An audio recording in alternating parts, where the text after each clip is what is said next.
Welcome back to this week's Speaker's Tip. This is Lance Miller, the 2005 World Champion Public Speaking. Of course, you probably know that because you've been listening to me. I'm continuing my tips on how to put humor in your speeches. And this week's tip is on something I call the double meaning. And on the double meaning, we're talking about a certain set of words or a concept, and it has a certain meaning, and then we flip it, and those same words mean something different. And the fact that they're the same words, but the meaning shifts on it is a surprise to the audience and usually causes a laughter response. Now, not only that, the way this can be used in speeches, I think most effectively is when the meaning flips, it forwards your message.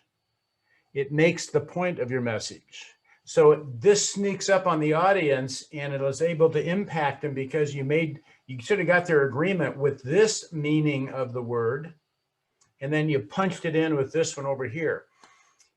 The first female president for Toastmasters International was Helen Blanchard. And Helen had a great saying that she said, if you get out of Toastmasters everything you can get out of Toastmasters, you'll never get out of Toastmasters. Now, that is three different meanings of the words get out of Toastmasters.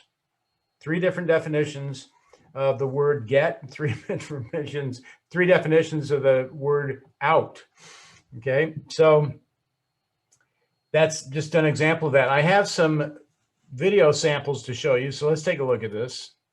See what we have here. Okay, the first sample I have is Morgan MacArthur, who is the 1994 World Champion of Public Speaking. And I'm going to expand his screen. And let's listen to what Morgan has to say and how he uses the double meaning. I'd like to be happy, but I got commitments. We get stuck to tired excuses. I do it, but I'm too old. I do it, but I'm not smart enough. I do it, but I never have time. But. If we don't get off those butts, we'll be forever frozen to a bucket.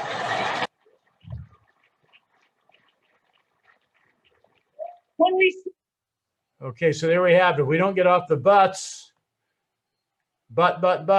He flipped the meaning of the word but. Okay, the next person I have on here is Willie Jones. And Willie's making an example with a joke, but it actually makes the example of how to bounce back when you've been hit. So listen to see what Willie has to say here. As a matter of fact, the way you should treat failure is like the preacher did when he gave his first sermon before the big preacher in the church one day. And the sermon was really bad. And the preacher got up, the right reverend got up and told him that wasn't very good. And he humiliated the young preacher in front of the whole audience. And the preacher said, I'll do better next week. And the next week he came in and he gave his second sermon. And he remembered being humiliated. He said, I'm not going to fail this week. He said, my fellow parishioners, I can fail. You can fail. And the Monsignor can fail. I can sin. You can sin. The Monsignor can sin. I can go to hell. You can go to hell.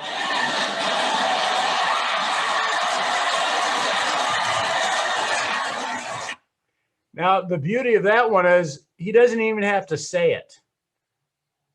The people jumped right ahead of him and got the Monsignor can go to hell.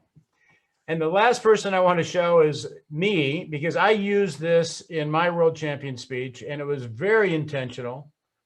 It was the essence of my message. And I was talking about getting my parking validated. So let's watch what happens here.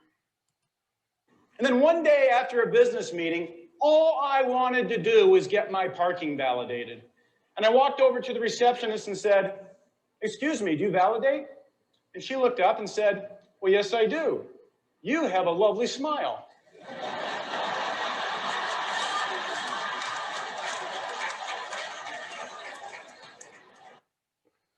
Okay, so you can see how long the laugh was on each one of those with the double meaning. And what's interesting is in two of the examples I showed, you didn't even have to say the word again. All you did was flip the meaning to the audience and they got the new meaning. And when they got that new meaning, it was a surprise.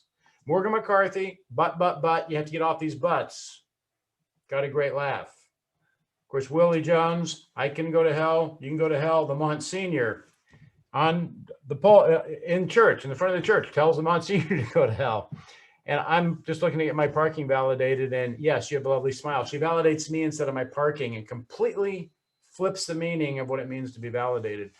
This is something you can use just extensively in your speeches. And two things, it almost always really helps forward your message because it disrupts the thinking of the audience when you're trying to push the message in on them. It surprises the message on them. And it's like it gets through all the labyrinth and all the machinery in their mind, and it snaps through, and all of a sudden it hits them and they have it. It's surprised them, so that you get through the built-in resistance to that machinery when you use a double meaning to help drive home your message.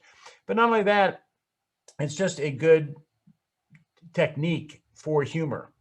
So that's your tip for the week. Play with some double messages, make some people laugh, drive your message home, and I will see you next week.